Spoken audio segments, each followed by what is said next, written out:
The Patriots and the Eagles gave us a little preview earlier today in a joint practice. I'm going to break that down on today's show, but the real thing is on Thursday night, week 2 of the NFL preseason, and we're going to be live once again. We had over 41,000 viewers in week 1, and I'm looking to double that. So if you guys will be joining us on Thursday night, go on ahead and like this video so I can know how many Patriots fans are going to be there for the Patriots versus Eagles preseason game.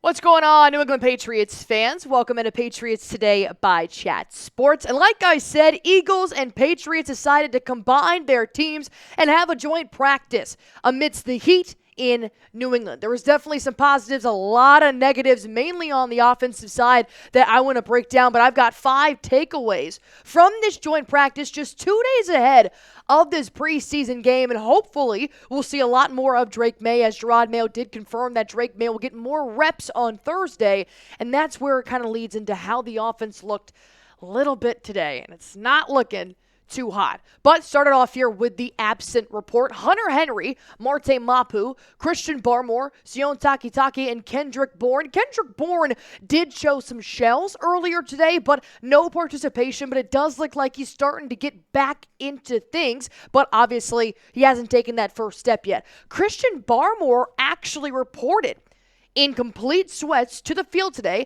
This is the first time his players, his teammates, have seen him since he was diagnosed with blood clots on his birthday a few weeks ago. But what's going on with Hunter Henry? Because when I saw he was absent, I was like, he hasn't normally been on the absent report, but it looks like Hunter Henry got shaken up a little bit on Sunday night, but Jon Mayo gave an update on the tight end that has led the Patriots in the red zone for the last season, but he's not expected to be a long-term injury. So he didn't practice today, and he may not play on Thursday, but it looks like the injury is a little tweak. Nothing too serious, so we should have Hunter Henry back as soon as possible. So let's go on ahead and look at the 5 takeaways that I have from Patriots and Eagles joint practice. Number 1, it looks like they're really starting to solidify a starting 5 on the offensive line. They've taken pretty much all of training camp to decide primarily who's going to go on the ends. When you take a look at the tackle position here, Verdarian Lowe has actually been the left tackle that Jon Mayo and Alex Van Pelt have been running with Caden Wallace, the recent rookie, going more so in the second round with Drake Maye. A core 4 still on the right side, so they're not really working him out anymore on that left tackle part. But Mike and Winu, City So are still rocking it in terms of the guards. And David Andrews is back in action at that center position. Nick Leverett, who they have now moved over to the right guard secondary instead of being right behind David Andrews when it comes to that center position.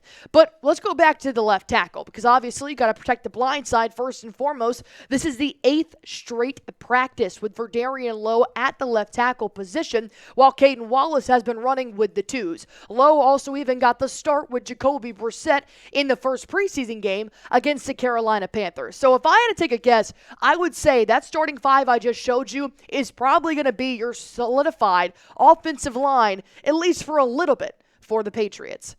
But they still suck. I just have to be blunt about it. I mean, this is practice, I know, but the sacks are killing me. It was constant to the point where Drake Maye, Jacoby Brissett, Joe Milton, Bailey Zappi couldn't even get plays going because the pressure was so intense they had no time to do anything. Poor Maye and Brissett, hopefully they didn't hit him too hard or just put 2 hands on him, because they're going to get hit a lot this upcoming season. Mike Kadalick even put it in a little bit of perspective here. The Patriots' offensive line got destroyed by the Eagles' front today. 10+ sacks. Lack of protection hardly allowed quarterbacks to run the offense, read through progressions, etc. If today is an indication, it'll be their Achilles heel once again in 2024, which is gut-wrenching. Come on, you've already known that the offensive line has been horrible, and you did do a little bit to try and fix it in the offseason, but it still sucks. And what's even worse is that the first team doesn't look that much better than the second. Let me tell you, the second is bad. The second string offensive line is not looking great. But I at least wanted the first the first series of the depth chart to look better, to look that much better, to give me a little bit of confidence here, but I didn't see too much of a difference. Jacoby Brissett is getting rocked just as much as Drake Maye is. It's going to be a long season. But my second takeaway here is focusing on some positives, some highlights of the offense here. Ja'Lynn Polk is a highlight reel. If he can get the damn ball, I have no doubt he will be wide receiver one. Why? Because he caught a pair of touchdowns when he went 1v1 with top defensive backs for the Philadelphia Eagles, including Thank you. Several decisive wins off the line of scrimmage, and he forced a holding flag in his 1v1s. Not to mention, he lost defenders. His footwork is key. His hands are quick. That is why I'm starting to think Ja'Lynn Polk is going to be our wide receiver one for the New England Patriots, considering Kendrick Bourne is also still dealing with a little bit of injury. It allows Ja'Lynn Polk to keep climbing up that ladder. And the number one thing that I've started to notice with Ja'Lynn Polk here is that it's very rare when you come across this in the NFL, but a 3-level threat is what I am seeing from Ja'Lynn Polk. You want to have a quick 5-yard out? He can get that for you. You want to go for a first down, a nice 15-yard climb the ladder over the defender? He can grab that for you. If you want to throw a 70-yard bomb, hit him in the back shoulder and know that he will extend and still keep his eyes on the ball, he will score a touchdown. I'm really getting excited for Ja'Lynn Polk in this upcoming season. Jerod Mayo is as well. What he said on Ja'Lynn Polk is he's another guy that's just very steady. Of course, he can run routes and catch the ball and do all those things, but the things that got me was his blocking. He's a tough individual. He's going out here and blocking guys like Duggar and all that stuff, and it's great. It's great to see that mentality, that attitude, and that position is important. I'm over here talking about him being a 3-level threat, not even thinking about what he does when he doesn't get the ball. And the fact that he's up here blocking some of the best defensive players on the Patriots roster in a top 5, top 10 defense in the NFL, I'm losing my breath over this kid. If his blocking is just as good as his hands are on offense when he's receiving, they have an absolute weapon at offense. But my question now to you guys, if you want Ja'Lynn Polk to be wide receiver one for the New England Patriots, go on ahead, hit that thumbs up button for me, like this video, and give the kid some love. Before we hop into my other takeaways here for the New England Patriots joint practice with the Philadelphia Eagles, let me tell you real quick about our sponsor here today. It is PrizePicks. I've been playing PrizePicks for the last year, ever since I started working at Chat Sports, and it has completely changed my life for the better. I felt left out. I felt like I could never put money down on games because I really didn't understand it. But now, ever since PrizePicks came along, I have fallen in love with testing my skills. PrizePicks is America's #1 daily fantasy sports app with over 5 million active members. And you can now win up to 100 times your money on PrizePicks with as little as 4 correct picks. You can turn $10 into 1,000. Not to mention the promotions. I love the promotions. Every Tuesday, which is today, Taco Tuesday, Flex Friday, you can get to win your money back up to $20, but Taco Tuesday gives you a discount. So right now I'm rocking with the MLB. Still waiting on preseason games, still waiting on the WNBA to start back up, but they've got every sport you can imagine, even some e-video games like Call of Duty. You guys can go ahead and test your skills right now at PrizePicks.com. All you guys need to do is go to PrizePicks.com, create an account, and you're going to be able to get a $100 deposit match on your first time deposit, and it's super easy to play. All you have to do is pick more or pick less on a player's projected stats. That is it, and you can win up to 100 times your money. Download the PrizePick app today and use code CLNS for a first-time deposit match up to $100. That's code CLNS on PrizePicks for a deposit match up to $100. Pick more, pick less. It's truly that easy. What's not easy is returning from an injury, which is what Christian Gonzalez is doing. Only played 4 games last season in his rookie debut in the NFL, and Christian Gonzalez is supposed to be this elite cornerback in the NFL, which I still believe he's going to. But why am I still waiting for him to be ready? Why am I still waiting for that wow factor from Christian Gonzalez? I've seen some glimpses, but I feel like his full return isn't here just yet. And I'll give him the benefit of the doubt. He's going up against two top wide receivers in the NFL, and A.J. Brown and Devonta Smith. If you disagree with me, tell me where you're picking them in your fantasy draft. Gonzalez went 1 of 4 in 1v1s with A.J. Brown and Devonta Smith. He got beat. There were some plays that he did keep up with him, but one quick move and Gonzalez is in no man's land.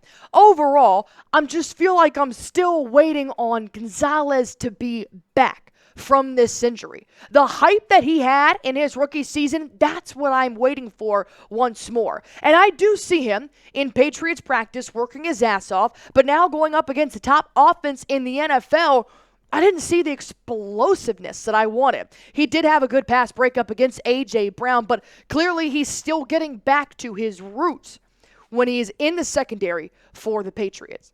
Not to mention, he didn't even record a single tackle in the first preseason game against the Carolina Panthers.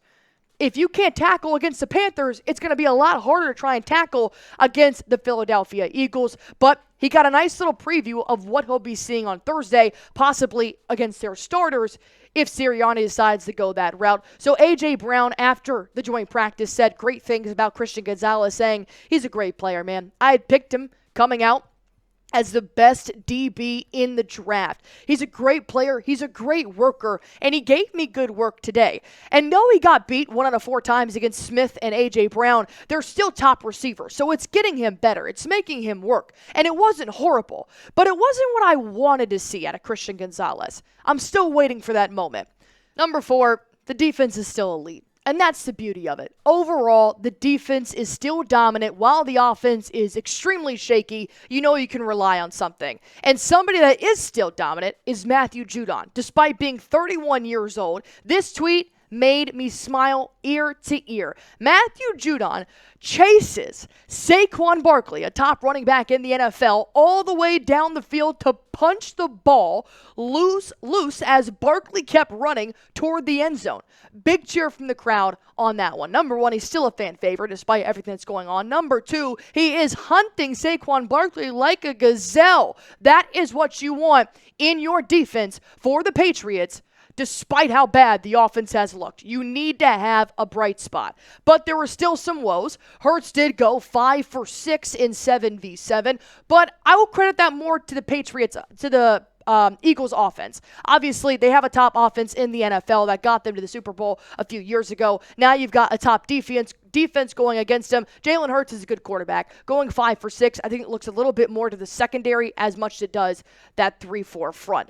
But Brown also had 10 catches, and Saquon Barkley is still him. I know there was a lot of conversation about how he'll look changing from the Giants offense to the Eagles offense, but he is still him. A.J. Brown having 10 catches for 11 going up against Alex Austin, Jonathan Jones, and Christian Gonzalez, that scares me. That is way too many completions for the Philadelphia Eagles in a joint practice. It needs to get tighter when it comes to the secondary because the cornerback position is a big race right now coming up for the 53-man roster. But overall, Philly only reached the scoring opportunity once when they were going 7v7s and 11v11. So that is the beauty, is that the red zone defense does still look like it's pretty solid. And as long as you keep them from scoring, then that's a good in-and-out series for me. My take on the New England Patriots defense is the secondary is deep when you're looking at the depth chart, but it still seems very scattered. I am hoping Christian Gonzalez proves to be the CB1 that we have had the hype building up to him so far. Same with Alex Austin, who has been my fan favorite since OTAs. I need to see a little bit more when it comes to the secondary. That's my overall take. Like this video if you think the Patriots defense is still their bright spot. It's obviously not the offense, so might as well give the defense some love. Hit that thumbs up button for me if you guys are excited to see if they can crack the top 5 this year when it comes to their overall defensive plays. And number 5, my takeaway from practice is Jon Mayo has now implemented that he is the new head coach in New England. Some things are changing. I don't know if I like it, but some things are changing. This is what caught a lot of headlines today. Jon Mayo's message to players about fighting in joint practices. If you get into a fight out here, if you're a starter, you're going to play a whole preseason game. if you're not a starter, you won't play at all. I hate this. I don't like that at all. One, I'm not condoning violence, but I kind of like when they get a little bit scrappy in practice. I think it shows grit. I think it involves your team. It allows your teammate to know I've got your back in any kind of scenarios. And if they can't get it out now, it may come out during a game and actually cost you a penalty or two.